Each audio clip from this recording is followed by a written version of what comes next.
మన రాజమండ్రిలో జాంపేట జంక్షన్లో ఉన్న అలిఫ్లో మధ్యాహ్నం సాయంత్రం లభించే బిర్యానీ టేస్ట్ చూసి ఉంటాం. కానీ ఎర్లీ మార్నింగ్ దొరికే నాన్ వెజ్ టిఫిన్స్ ఎప్పుడైనా టేస్ట్ చూసావా? అవేనండి ఇక్కడ డిస్ప్లేలో కనిపిస్తున్న ఐటమ్స్. సోలాపూరి with paya with khichdi and paya parotta, ఇలాంటి డిఫరెంట్ మంచి యూనిక్ ఐటమ్స్ అండి. మనం అయితే కిచిడి విత్ పాయా చెప్పుకున్నాం. ఫస్ట్ అయితే ఆ ఎంటీ కిచిడి రైస్ని నోట్లో పెట్టుకున్నాం. చాలా అంటే చాలా బాగుంది. నెక్స్ట్ వచ్చేసి ఆ పాయా ఉంది చూసారా, అబ్బబ్బబ్బబ్బబ్బ మామూలుగా లేదంటే.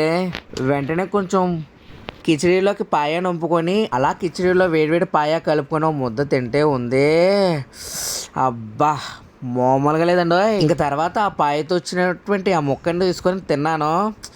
ఎంత మెత్తగా ఉందండి, నోట్లో వెళ్ళేట్టుకుండా కరిగిపోయింది అంతే. ఈ పాయాన్ని మేకలతో చేస్తారు. మంచి వానలో వెళ్ళారనుకోండి, వేడివేడి పాయేసుకుని సూపర్ అంటే సూపర్గా లాగించవచ్చు. మరి ఇంకెందుకు లేటు, ఫాస్ట్కి వెళ్ళి టేస్ట్ చూసేయండి. మరి అలాగే మన ఛానల్ సబ్స్క్రైబ్ చేసుకోండి.